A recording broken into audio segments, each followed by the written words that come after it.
Assalamualaikum warahmatullahi wabarakatuh. Perkenalkan, nama saya Tasya Rindiani dari kelas 04 SMJP 011 dengan NIM 2010111555, Prodi Manajemen Universitas Pamulang. Saat ini dalam rangka untuk memenuhi tugas akhir semester untuk mata kuliah Manajemen Keuangan 2, di sini saya akan menjelaskan mengenai beberapa materi yang telah saya pelajari dan saya pahami selama satu semester ini di semester 4. Sebelumnya saya juga yang berterima kasih kepada Bapak Iman Lubis selaku dosen pengampu untuk mata kuliah Manajemen Keuangan 2 di kelas saya atas semua bimbingan dan ilmunya. Tak lupa juga untuk semua dosen yang telah mengajar dan membimbing saya dan teman-teman saya di semester 4 ini. Berikut penjelasan beberapa materi tersebut.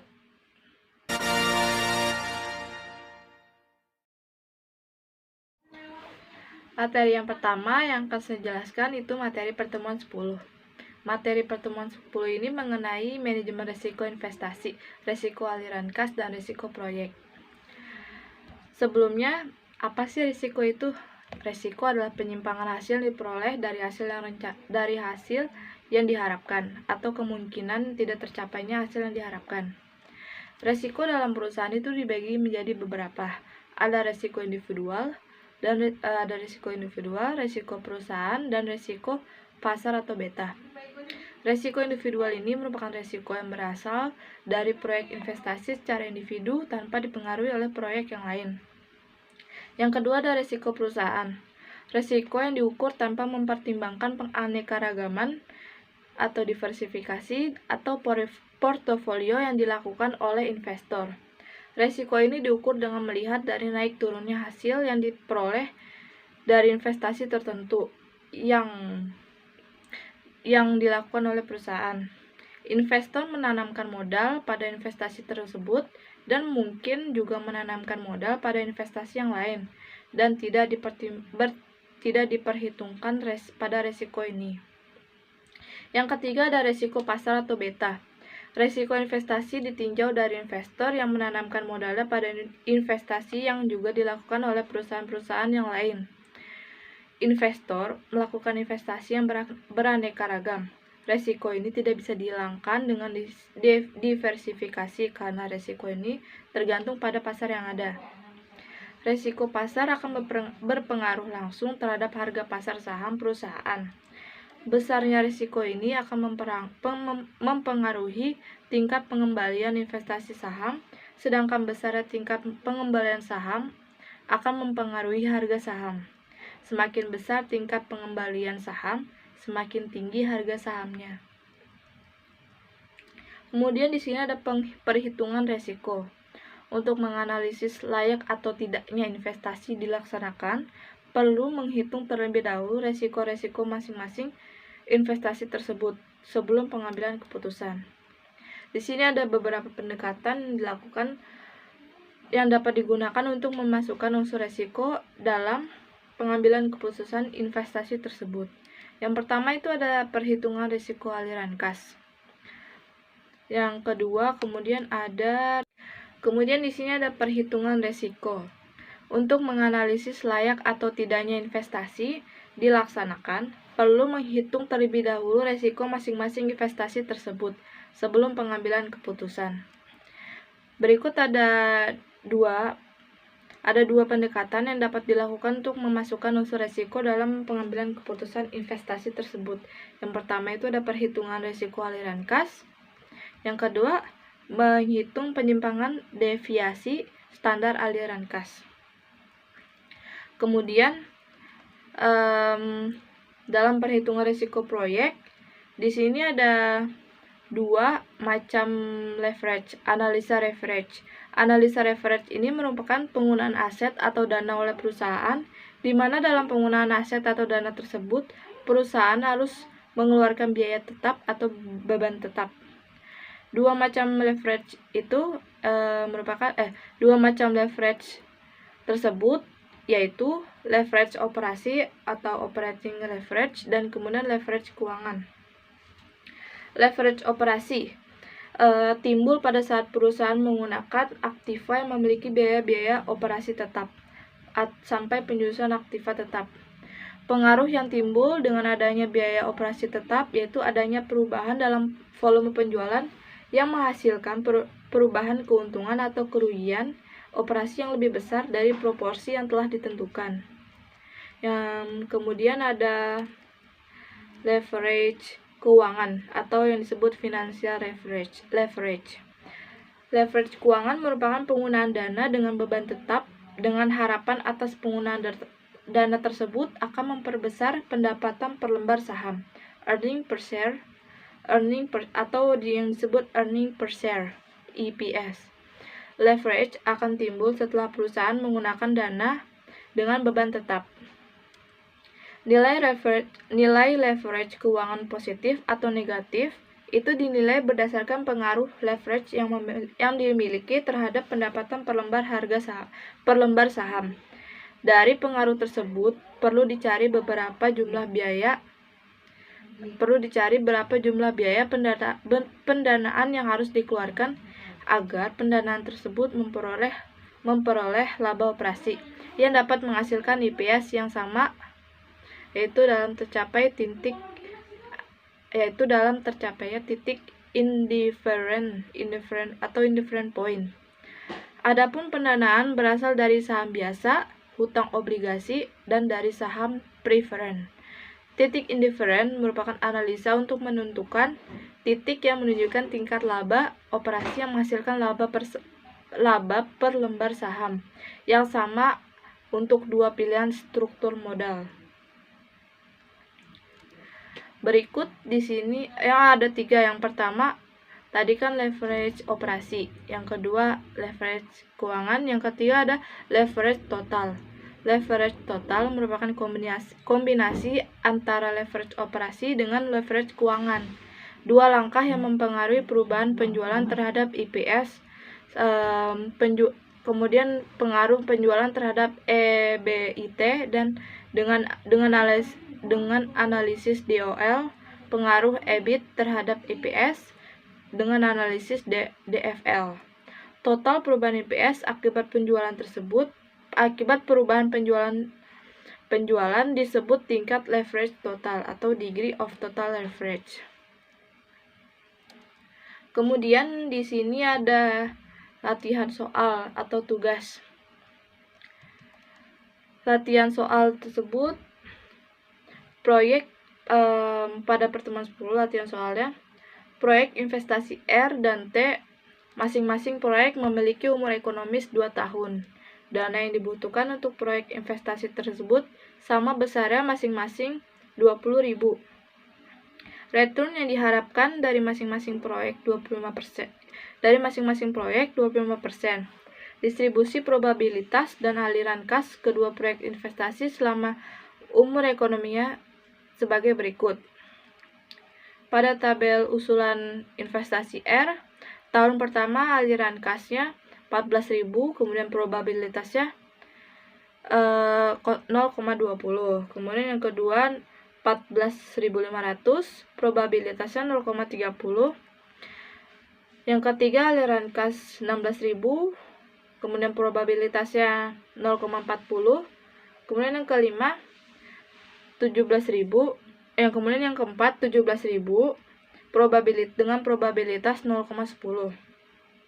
Terus di tahun kedua usulan investasi R, pada aliran kas pertama 14.500 dengan probabilitas 0,5. Aliran kas kedua 15.000 dengan probabilitas 0,25. Aliran kas 17.000 dengan probabilitas 0,30 dan aliran kas 18.000 dengan probabilitas 0,30. Pada usulan investasi T tahun pertama, aliran kas pertama 11.000 dengan probabilitas 0,10, aliran kas kedua 12.000 dengan probabilitas 0,30 dan aliran kas ketiga 12.500 dengan probabilitas 0,20 dan aliran kas keempat 13.500 dengan probabilitas 0,40. Kemudian tahun kedua usulan investasi T, pada aliran kas pertama yaitu 16.500 dengan probabilitas 0,25, aliran kas kedua 17.000 dengan probabilitas 0,25, dan pada aliran kas ketiga 18.500 dengan probabilitas 0,40. Kemudian aliran kas keempat 20.000 dengan probabilitas 0,10. Dari informasi di atas, hitunglah aliran kas proyek investasi R dan T selama umur ekonomisnya dan hitung pula resiko proyek tersebut. Saya akan menjelaskan penyelesaian dari latihan soal pertemuan 10. Di sini hitunglah aliran proyek investasi R dan T selama umur ekonomis dan risiko proyek. Penyelesaiannya, investasi pada tahun pertama. Di sini dalam menghitung risiko penyimpanan, aliran kas dikalikan dengan probabilitas. Yang pertama itu. Kemudian saya akan menjelaskan yang proyek R terlebih dahulu. Dalam proyek R, aliran kas yang pertama 14.000 dikali dengan probabilitas 0,20 sama dengan 2.800. Kemudian yang kedua, aliran kas kedua 14.500 dikali 0,30 sama dengan 4.350. Aliran kas ketiga 16.000 dikali dengan 0,40 sama dengan 6.400. Kemudian 17.000 dikali 0,10 sama dengan 1.700. Kemudian dijumlahkan 2.800 ditambah 4.350 ditambah 6.400 ditambah 1.700 sama dengan 15.250. Kemudian pada proyek T, aliran kas pertama yaitu 11.000 dikali 0,10 sama dengan 1.100. Aliran kas kedua yaitu 12.000 dikali 0,30 sama dengan 3.600. Aliran kas ketiga 12.500 dikali 0,20 sama dengan 2.500. Kemudian aliran kas keempat yaitu 13.500 dikali 0,40 sama dengan 5.400. Kemudian 1.100 dijumlah dengan 3.600 ditambah dengan 2.500 dan tambah lagi 5.400, yaitu hasilnya 12.600. Kemudian defisiasi proyek R. Defisiasi proyek R hasil dari 14.000 dikurang 15.250 lalu kemudian dipangkatkan dikali 0,2 ditambah 14.500 dikurang 15.250 pangkat 2 kali 0,3, kemudian 16.000 dikurang 15.250 pangkat 2 dikali 0,4 ditambah 17.000 dikurang 15.250 pangkat 2 dikali 0,1. Kemudian hasilnya 312.500 ditambah 157.950 ditambah 210.600 ditambah 306.250. Hasilnya 987.300 itu dipangkatkan. Nah, hasil akhirnya 993,62. Kemudian untuk deviasi proyek T, 11.000 dikurang 12.600 pangkat 2 dikali 0,1, kemudian tambah 12.000 dikurang 12.600 pangkat 2 kali 0,3. Kemudian 12.500 dikurang 12.600 pangkat 2 dikali 0,2 ditambah 13.500 dikurang 12.600 pangkat 2 dikali 0,4. Hasilnya 256.000 ditambah 108.000 tambah 2.000 dan tambah 324.000. Kemudian hasilnya 690.000 dipangkatkan menjadi 830,66.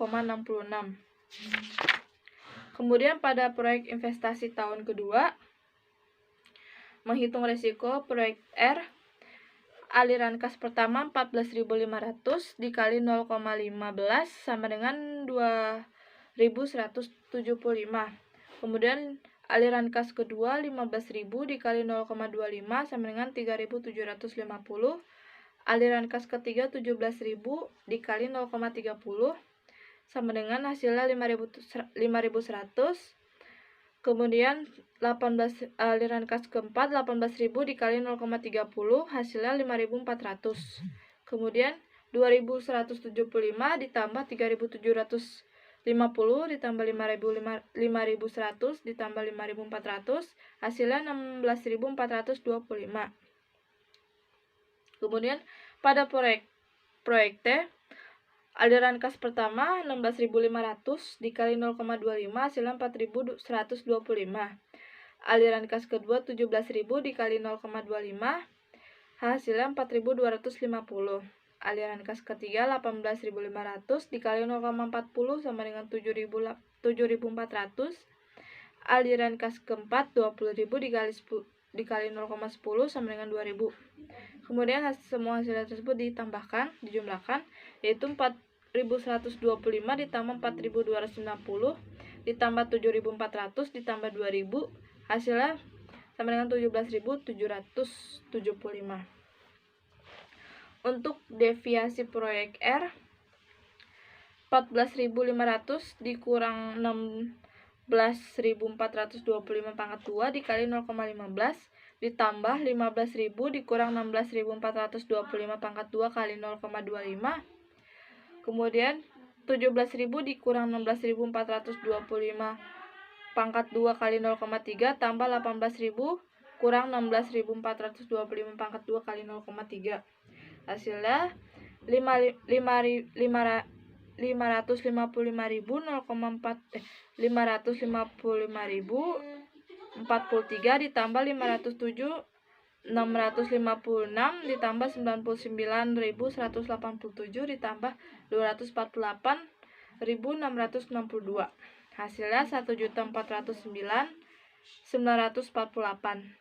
Kemudian dipangkatkan menjadi 1.187,41.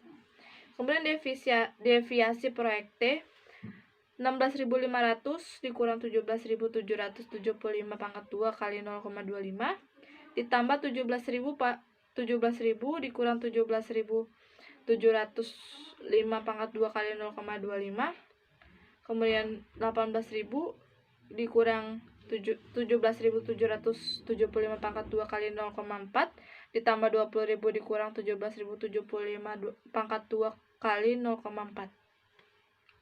Hasilnya 406.406 ditambah 150.156 ditambah 210.250 ditambah 1.980.250. 1.980.250. Hasilnya 2.747.062. Kemudian dipangkatkan menjadi 1,6. Setelah dilakukan perhitungan standar penyimpanan antara tahun kedua dan ke-1, penyimpanan proyek R ternyata lebih besar dibanding proyek T. Pada tahun pertama, proyek R sebesar 993,62, sedangkan proyek T 830,66. Dan pada tahun kedua proyek R sebesar 1.187,41, sedangkan proyek T 1.657,42.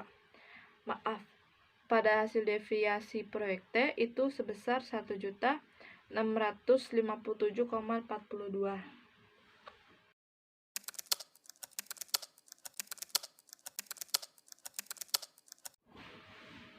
Yang kedua, saya akan menjelaskan materi pertemuan 11, yaitu mengenai manajemen risiko investasi 2. Analisa sensitivitas. Analisis sensitivitas merupakan teknik penilaian akibat adanya perubahan-perubahan dalam aliran kas pada suatu kegiatan atau proyek. Pada pertemuan ini terdapat latihan soal atau tugas, yaitu PT Maju Gemilang menerima penawaran proyek pengadaan peralatan sekolah yang diperkirakan akan membutuhkan dana sebesar 500 juta. keuntungan yang dipersyaratkan sebesar 17%. Sedangkan perkiraan kas masuk dan biaya yang terjadi sebagai berikut. Yang pertama, penjualan sebanyak 50.000 unit dengan harga per unit sebesar 10.000. Yang kedua, biaya variabel per unit sebesar 3.500. Yang ketiga, biaya tetap selain penyusutan 125 juta. Yang keempat, penyusutan metode garis lurus tanpa nilai residu, umur proyek 5 tahun. Dan yang kelima, pajak yang ditanggung sebesar 40%.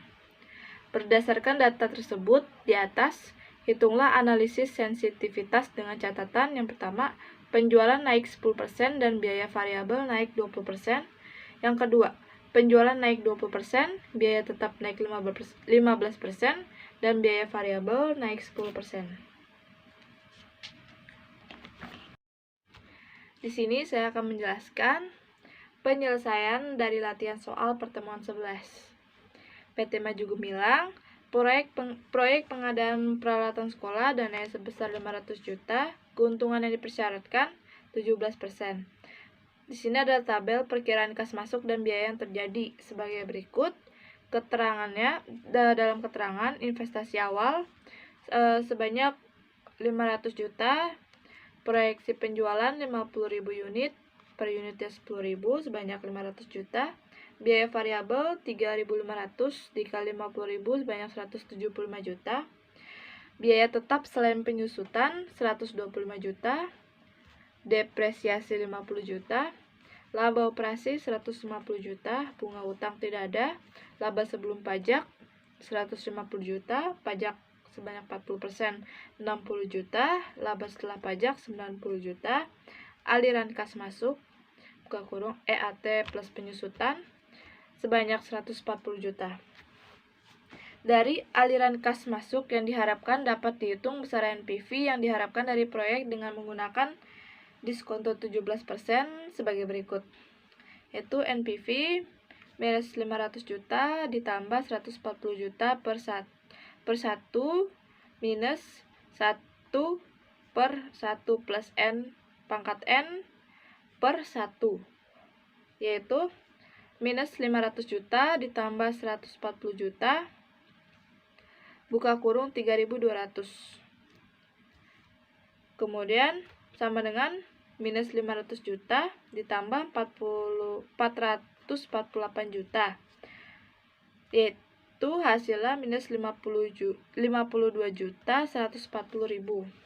Berdasarkan hasil perhitungan NPV diperoleh negatif, sehingga proyek yang diperoleh PT Maju Gemilang tidak dapat dilaksanakan. Kemudian di sini ada tabel NPV dan penambahan beberapa variabel. Keterangan. Di sini ada keterangan keadaan awal penjualan naik 10% dan biaya variabel 20%. Kemudian ada penjualan naik 20%, biaya tetap 15% dan biaya variabel naik 10%. Pada investasi awal, keadaan awalnya 500 juta, penjualan naik 10% dan biaya variabel naik 20% sebanyak 500 juta, dan penjualan naik 20%, biaya tetap naik 15% dan biaya variabel naik 10% sebanyak 500 juta. Kemudian penjualan 50.000 per unitnya 10.000, keadaan awalnya 500 juta, kemudian 550 juta, kemudian 600 juta. Terus ada biaya variabel 100, keadaan awalnya 175 juta, kemudian 210 juta, kemudian penjualan naik 20%, biaya tetap naik 15%, dan biaya variabel naik 10% sebanyak 192 juta 500. Kemudian ada biaya tetap selain penyusutan. Keadaan awalnya 125 juta, kemudian 125 juta, dan yang terakhir 143 juta 750. Kemudian ada depresiasi. Keadaan awalnya 50 juta, biaya penjualan naik 10% dan biaya variabel naik 20% sebanyak 50 juta, dan penjualan naik, biaya tetap naik, dan biaya variabel naik itu sebanyak 50 juta juga. Kemudian ada laba sebelum pajak, itu keadaan awalnya 150 juta, kemudian naik 165 juta, dan penjualan naik, biaya tetap naik, dan biaya variabel naik itu sebanyak 218.750.000. Kemudian ada pajak 40%. Keadaan awalnya 60 juta, kemudian 66 juta, dan kemudian 88.500.000. Terus ada laba setelah pajak, keadaan awalnya 90 juta, penjualan naik dan biaya variabel naik itu sebanyak 99 juta.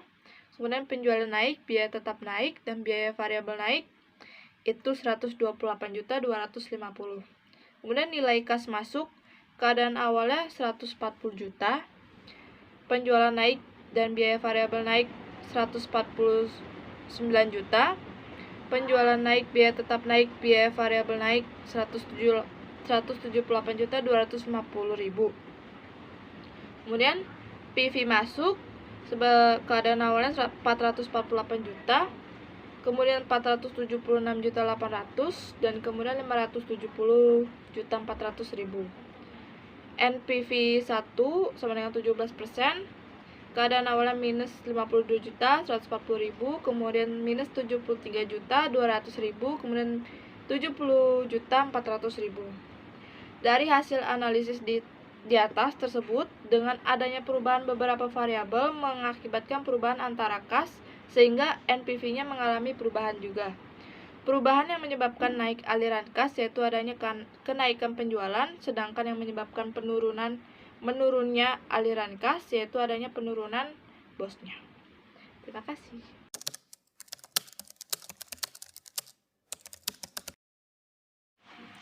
Sekarang saya akan menjelaskan materi ketiga, yaitu pertemuan ke-12 mengenai keputusan investasi. Keputusan investasi merupakan penanaman dana yang dilakukan perusahaan dalam suatu aktiva dengan harapan memperoleh pendapatan di masa yang akan datang.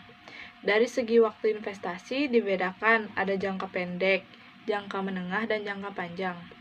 Dan dari jenis aktivanya ada aktiva real seperti tanah, gedung, mesin, peralatan, dan lain-lain. Kemudian ada aktiva non-real yaitu surat berharga. Aliran kas dalam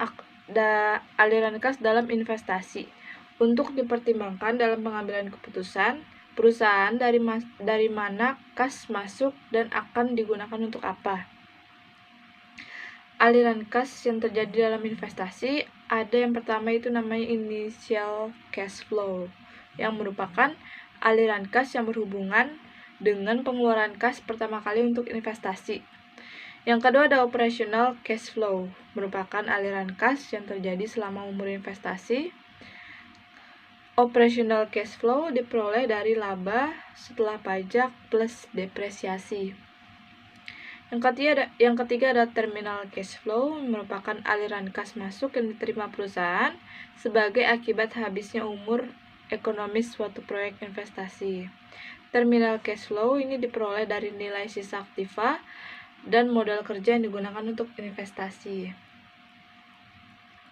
Di sini ada beberapa metode penilaian investasi. Yang pertama itu metode accounting rate of return atau ARR, mengukur besaran tingkat keuntungan dari investasi yang digunakan untuk memperoleh keuntungan tersebut.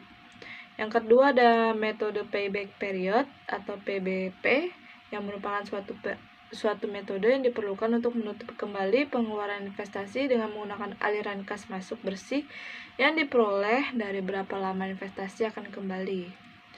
Yang ketiga ada metode net present value atau disebut NPV, merupakan metode untuk menentukan selisih antara nilai sekarang dari kas masuk dan kas keluar untuk keperluan investasi. Yang keempat ada metode profitability index atau PI, merupakan metode yang memiliki hasil keputusan dengan keputusan sama dengan penilaian NPV, yaitu menilai proyek dengan indeks lebih dari 1.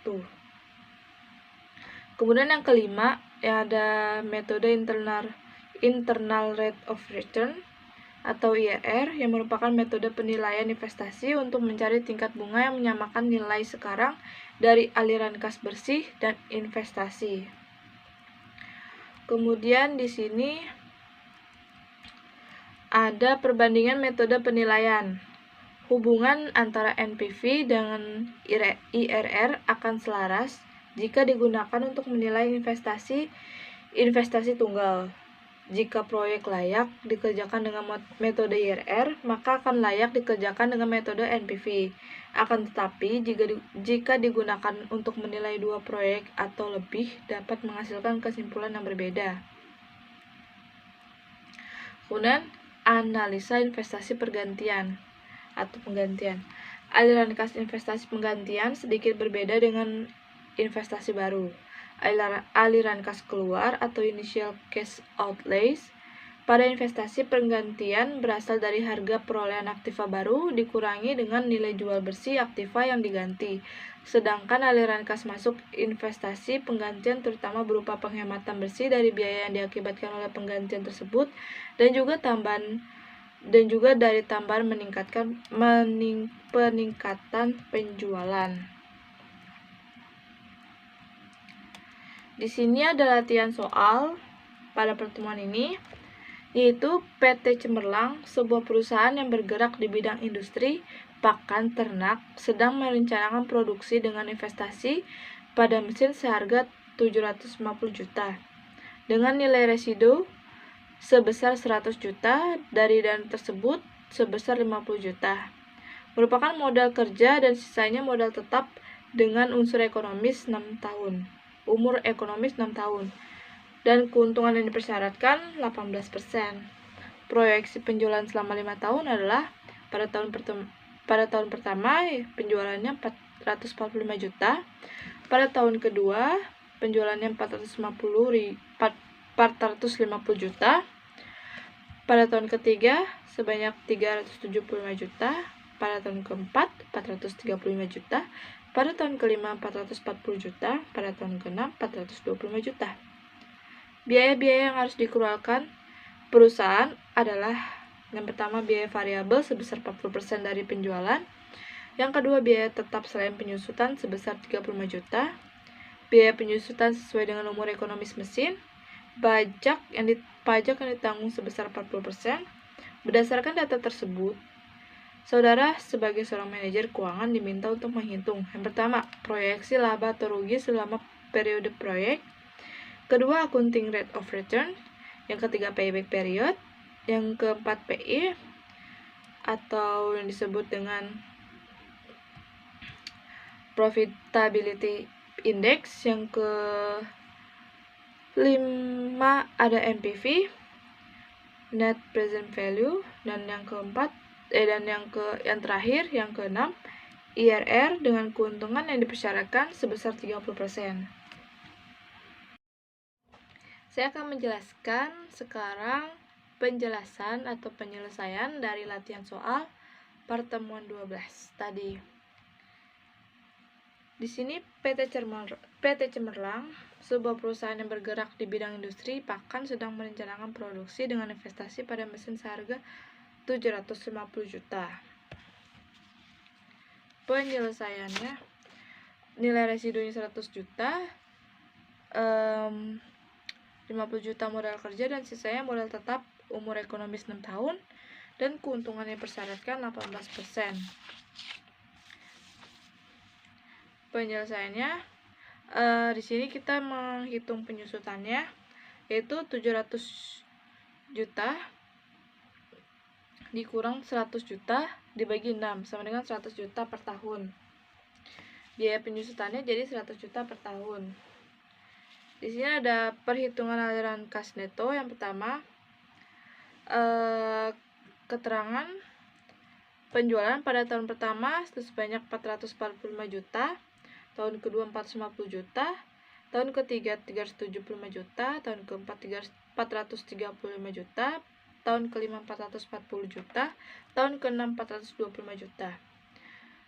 Kemudian ada biaya variabel 40%, tahun pertama 178 juta, tahun kedua 180 juta, tahun ketiga 150 juta, tahun keempat 174 juta, tahun kelima 176 juta, tahun keenam 170 juta. Kemudian ada biaya tetap non penyusutan. Tahun pertama 35 juta, tahun kedua 35 juta, tahun ketiga 35 juta, tahun keempat sampai tahun ke-6 35 juta. Kemudian ada biaya tetap penyusutan. Tahun pertama 100 juta sampai tahun ke-6 itu 100 juta. Total biaya pada tahun pertama 13 juta, tahun kedua 15 juta, tahun ketiga 285 juta, tahun keempat 309 juta, tahun ke-5 311 juta, tahun ke-6 305 juta. Laba sebelum pajak tahun pertama itu 132 juta, tahun kedua 135 juta, tahun ketiga 90 juta, tahun keempat 126 juta, tahun kelima 129 juta, tahun keenam 120 juta. Di sini kemudian ada pajak 40%, tahun pertama 52 juta 800, tahun kedua 54 juta, tahun ketiga 36 juta, tahun keempat 50 juta 400, tahun kelima 51 juta 600, tahun ke-6 48 juta. Kemudian ada laba bersih, tahun pertama 79 juta 200.000, tahun kedua 81 juta, tahun ketiga 54 juta, tahun keempat 75 juta 600.000, tahun kelima 77 juta 400.000, tahun ke-6 72 juta. Di sini kemudian ada penyusutan dari tahun pertama sampai tahun ke-6 sama 100 juta. Modal kerja tahun pertama sampai tahun kelima tidak ada, dan tahun ke-6 50 juta. Nilai residu pada tahun ke-6 100 juta. Kas bersih pada tahun pertama 179 juta 200, tahun kedua 181 juta, tahun ketiga 154 juta, tahun keempat 175 juta 600, tahun kelima 177 400, tahun ke-6 322 juta. Kemudian yang B, metode ARR. Rumusnya adalah ARR sama dengan rata-rata setelah pajak atau EAT dibagi rata-rata investasi dan dikali 100%. Jadi sama dengan 79.200.000, 81 juta, 54 juta, 76 juta 600.000, 77 juta 400.000, 72 juta dibagi 6, kemudian 750 juta sama 100 juta dibagi 2, kemudian menjadi 73.200.000 per 425 juta dikali 100%, hasilnya 0,17223529941 dikali 100% sama dengan 17,22%. Jadi ARR kurang dari keuntungan yang dipersyaratkan, yaitu 18%, maka proyek tidak dapat dilaksanakan. Kemudian yang C, metode payback period. Di sini investasi 750 juta, kas bersih tahun pertama 179 juta, dijumlahkan menjadi 570 juta, kas bersih tahun kedua 181 juta, kemudian dikurangkan menjadi 389.200.000, kemudian kas bersih tahun ketiga 154 juta, dikurangkan dari hasil kas bersih tahun kedua menjadi 235.800.000, kas bersih tahun keempat 175.600.000, kemudian dikurangkan menjadi 60.200.000, kemudian kas bersih tahun kelima 60.200.000 dibagi 177.400.000 dikali 12 bulan, hasilnya 4,8. Proyek ini tidak layak dilaksanakan karena pengembaliannya tidak sampai 6 tahun. Dan yang terakhir, yang ke D, PI probability index. PI-nya sama dengan 662.799.000 dibagi 750 juta sama dengan 0,8. Artinya PI jika kurang dari 1, maka proyek tidak dapat dilaksanakan. Kan di sini hasilnya 0,8. 0,8 kurang dari 1, jadi proyek tidak dapat dilaksanakan. Yang kelima, NPV, Net Present Value. Sini tahun, kas bersih, DK, PV kas, DF, PV kas. Pada tahun pertama, kas bersihnya 179 juta, DK 0,18, 0 sama dengan ya pada tahun pertama 0,847. Kemudian PV kasnya 151.782.400, DF nya 0,7.692, PV kasnya 137.840.000. Tahun kedua, kas bersih 181 juta, kemudian 0,718, DK-nya, PV kasnya 129.958 juta, DF-nya 0,5917, PV kasnya 107.092.000. Tahun ketiga, kas bersih 154 juta, DK-nya 0,609, PV kasnya 93.786.000, DF-nya 0,4552, PV kasnya 40 juta. Tahun keempat, kas bersih 175.600.000, DK-nya 0,516, PV kas 90.609.600, DF-nya 0,3501, PV kas 61.477.860. Tahun kelima, kas bersih 177.400.000, DK 0,437, PV kasnya 77.523.800, DF-nya 0,2693, dan PV kasnya 47.773.820. Kemudian tahun ke-6, kas bersih 322 juta, DK-nya 0,370, PV kasnya 119.140.000, DF-nya 0,2072, PV kasnya 66.718.000. Kemudian di sini total dari PV kas sebanyak 662.799.800. Kemudian PV kasnya yang 0,30 491.8.928 rupiah. Terus investasi PV kas 0,18 itu sama dengan 750 juta, dan PV kasnya 0,30 itu 750 juta juga. NPV PV kas 0,18 itu 187.200.200, PV kas 0,30 250.990.801. Jadi MPV nya minus 87.200.200, NPV kurang dari 0, maka proyek tidak dapat dilaksanakan. Yang terakhir, IRR 30%, internal of return.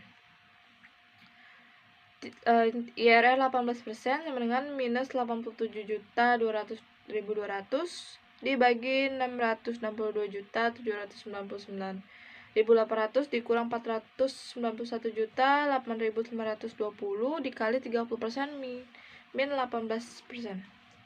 Sebenarnya 18% plus buka kurung minus 6,9% sama dengan dijumlahin 11,91%. Dan IRR yang 30% minus 258.991.81 rupiah dibagi 171.790.080 dikali 30% minus 18%. sama dengan 30% plus minus 18,9%, hasilnya 11,91%. Terima kasih.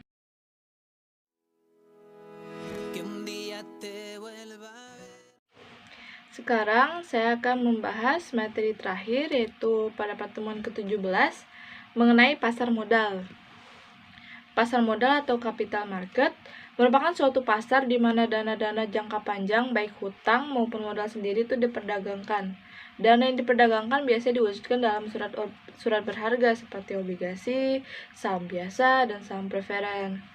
Pasar modal dalam arti sempit yaitu suatu tempat yang terorganisasi di mana surat berharga atau efek-efek diperdagangkan yang kemudian disebut dengan bursa efek atau stock exchange. Pasar modal sendiri terdiri dari pasar primer atau perdana dan pasar sekunder. Pasar primer merupakan pasar untuk surat-surat berharga yang baru diterbitkan, sedangkan pasar sekunder itu pasar perdagangan surat berharga yang sudah ada di bursa efek. Kemudian, peranan pasar modal sendiri yaitu sebagai piranti untuk melakukan alokasi sumber daya ekonomi secara optimal, naiknya pendapatan nasional, terciptanya kesempatan kerja, dan semakin meratanya hasil-hasil pembangunan. Manfaat pasar modal sendiri itu ada 3, baik bagi penerbit sekuritas, bagi para modal atau investor, para pemodal, maupun bagi pemerintah atau lembaga penunjang. Untuk penerbit sekuritas, manfaat pasar modal yaitu jumlah dana yang dapat dihimpun bisa menjadi lebih besar, emisi saham cocok untuk membiayai perusahaan yang beresiko tinggi. Bagi para pemodal atau investor, yaitu nilai investasi berkembang mengikuti pertumbuhan ekonomi, memperoleh dividen bagi yang memiliki saham, dan mendapatkan bunga tetap atau bagi yang memiliki obligasi. Bagi pemerintah sendiri yaitu bagi BUMN mengurang beban anggaran, kemudian menciptakan lapangan pekerjaan, mendorong investasi, mendorong laju pembangunan, dan bagi lembaga penunjang yaitu sebagai pembentuk harga dalam bursa paralel dan semakin bervariasi jenis lembaga penunjang. Di sini ada lembaga-lembaga pengelola pasar modal. Agar tercipta iklim investasi yang baik antara emiten dan investor dan berlakunya pelaksanaan, pembinaan, pengawasan yang baik, diperlukan pengelolaan pasar modal efektif dan efisien. Beberapa pengelola pasar modal antara lain yaitu Badan Pembina Pasar Modal BPPM, Badan Pengawas Pasar Modal BAPEPAM, kemudian ada Lembaga Penunjang Pasar Modal. Lembaga ini sebagai perantara antara emiten dan investor yang berfungsi sebagai lembaga penunjang dalam pasar perdana dan pasar sekunder. Kemudian ada proses dan prosedur emisi efek. Emisi efek merupakan suatu proses yang melibatkan lembaga penunjang pasar modal dalam rangka penjualan efek suatu perusahaan kepada masyarakat umum. Proses emisi efek di pasar modal sendiri adalah sebagai berikut. Yang pertama, perusahaan yang akan menerbitkan efek menyampaikan pernyataan maksud kepada BAPEPAM. Kemudian emiten menghubungi dan menunjuk penjamin emisi serta lembaga penunjang emisi lainnya. Kemudian emiten dan penjamin mempersiapkan dokumen pernyataan pendaftaran emisi efek berikut, lampiran, dan dokumen emisi lainnya. Kemudian emiten melakukan penjamin menyampaikan pendaftaran emisi efek kepada BAPEPAM, dan BAPEPAM melakukan penelaahan kesesuaian dokumen emisi dengan ketentuan yang berlaku. Kemudian izin emisi diberikan kepada BAPEPAM bila mana semua dokumen emisi telah lengkap dan memenuhi semua ketentuan. Kemudian yang terakhir, pengumuman dan pendistribusian prospektus. Isi prospektus obligasi antara lainnya ketentuan mengenai pembayaran dan penetapan bunga, jatuh tempo, jaminan atau obligasi, masa kadaluarsa obligasi bank kupon bunga dan kupon bunga, nama wali amanat dan penanggung. Di sini pasar perdana, kemudian proses penawaran efek oleh perusahaan kepada masyarakat sampai dengan pencatatan. Yang pertama itu izin Bapepam dulu, kemudian proses penawaran efek oleh perusahaan kepada masyarakat sampai dengan pencatatan di bursa. Kemudian ada masa penawaran minimum 3 hari kerja dan jangka waktu pemberian izin emisi dan pencatatan di bursa maksimal 90 hari. Lalu kemudian masa penjatahan. Masa penjatahan ditetapkan selama 12 hari terhitung mulai berakhirnya masa penawaran. Yang keempat, masa pengembalian. 4 hari terhitung mulai berakhirnya masa penjatahan. Dan yang kelima, penyerahan efek di bursa adalah 12 hari terhitung mulai tanggal berakhirnya masa penjatahan. Dan yang terakhir, pencatatan efek di bursa efek. Setelah bursa tercatat di bursa efek secara resmi, efek bisa ditawarkan di pasar sekunder. Nah, pasar sekunder ini setelah penjualan efek setelah pasar perdana berakhir, pelaku pasar sekunder, para pemegang saham dan calon pemegang saham. Perputaran uang terjadi antara pemegang saham. Pasar sekunder di Indonesia yaitu Bursa Efek Jakarta, Bursa Efek Surabaya, dan Bursa Efek Paralel. Di sini ada instrumen pasar modal. Instrumen pasar modal pada prinsipnya adalah semua surat-surat berharga atau efek yang umumnya diperjualbelikan melalui pasar modal, yaitu seperti saham, obligasi, terus ada